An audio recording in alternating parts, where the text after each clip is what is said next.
the results that the President of Ukraine, Mr. Zelensky, obtained from the visit to the U.S. Welcome to Eagle News Channel. After leaving Washington, President Zelensky was given a pledge of $1.85 billion in security aid, but he was under pressure to demonstrate his effectiveness on the battlefield. When Ukrainian President Volodymyr Zelensky arrived in the United States this week for his first foreign trip since the outbreak of hostilities, he received strong pledges from his counterpart Joe Biden and warm support from the majority of the world. This was Zelensky's first trip away from Ukraine since the start of the fighting. U.S. Legislature. Mr. Zelensky received guarantees that the flow of large weaponry aid to Ukraine from the United States will be maintained, at least for the next several months, during the course of the visit that was scheduled to last for 10 days. The White House also announced a new $1.85 billion package of security aid to be sent to Kyiv. This support will include a battery of Patriot anti-aircraft missiles, which are anticipated to enhance Ukraine's air defenses and combat the ongoing conflict. Ambush tactics employed by the Russian government against the energy infrastructure of the country. In his speech before the United States Congress, Mr. Zelensky decided to avoid using an interpreter and instead deliver his remarks in the English language. This was done so that he could talk directly to the people of the United States. He presented members of Congress in the United States with a Ukrainian flag that had been signed by soldiers from the city of Bakhmut, which was located on the front lines. During his visit to the White House, he presented Vice President Biden with a medal that had been awarded to a Ukrainian soldier and claimed that Kyiv was fighting for the ideals of democracy and freedom in the same way that the West does. These symbolic activities are meant to provide the idea that Ukraine is not an unknown battlefield to the American people, with the eventual goal of keeping the same level of support in public opinion in the United States for Ukraine. However, the number of Republicans who attended Mr. Zelensky's statement before the United States Congress was significantly lower than was anticipated. In light of the fact that Republicans will soon take control of the House of Representatives in the United States, this is one of the signs that is thought to have the potential to cause concern among the country's leadership. During the next 2 years, the administration of Joe Biden will be required to win approval for every single budget package in the House of Representatives, which is currently controlled by the Republican Party. This includes proposals to ship weapons to Ukraine. Over the course of the past few months, a number of Republican congressmen have expressed their opposition to expanding aid to Ukraine on the grounds that the overall amount of help provided to FAR has been excessively high. To date, the United States government has contributed an estimated $50 billion in aid to Ukraine to help the country deal with Russia's military operation. Approximately $20 billion of those dollars have been allocated for security assistance. In addition to the Patriot complex, it was impossible for President Zelensky to persuade the United States to equip Ukraine with offensive weapons that had a greater capacity for damage. Since he took office, Vice President Joe Biden has shown a consistent reluctance to send over weapons that have the potential to escalate relations with Russia beyond control.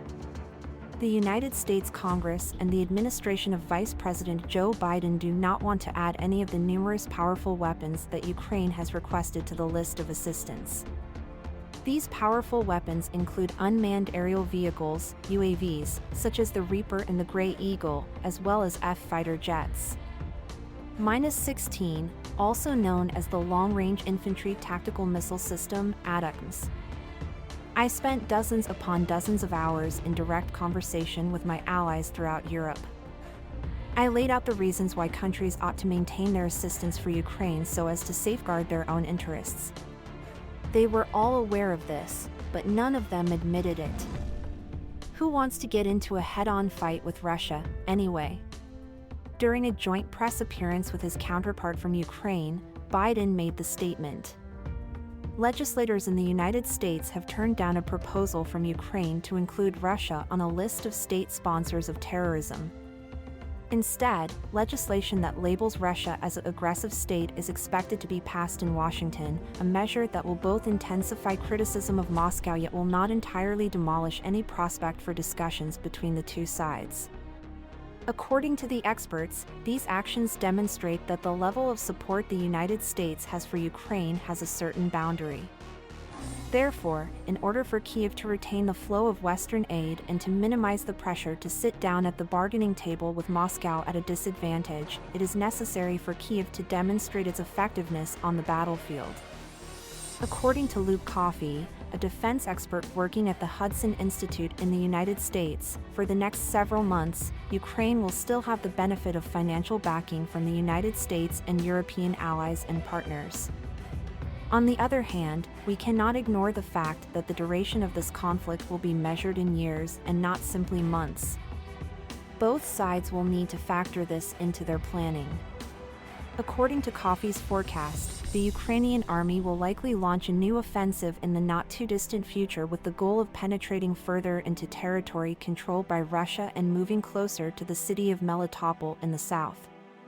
If this counteroffensive is successful, Mr. Zelensky can anticipate that the West will continue to provide assistance over the long run.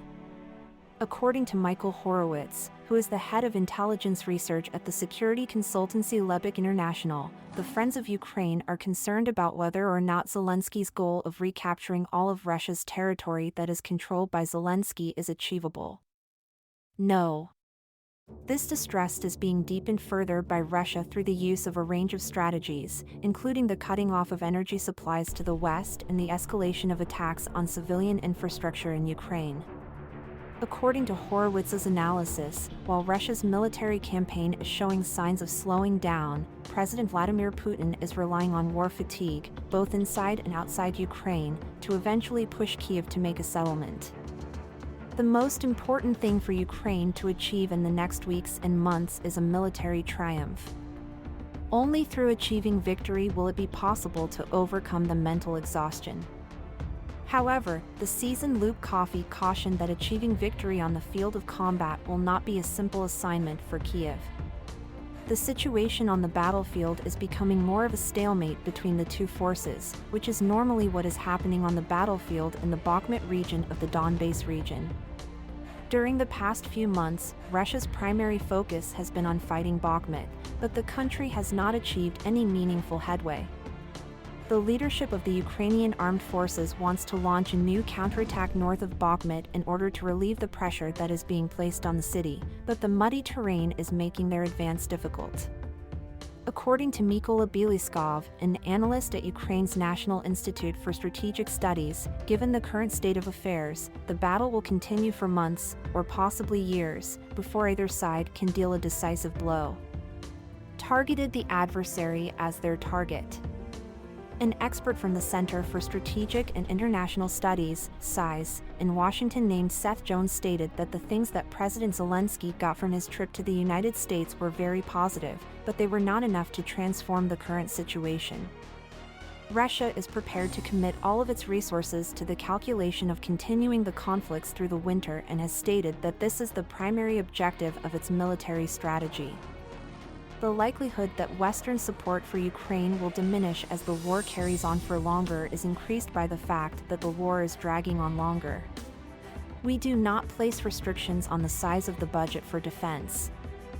The nation and the government are both prepared to fulfill all of the requirements set forth by the Russian armed forces during Zelensky's trip to the United States on December 22. President Putin made the following statement. Support the channel by like and share the video. Don't forget to press the subscribe button and the bell to receive the latest news. Thank you for watching.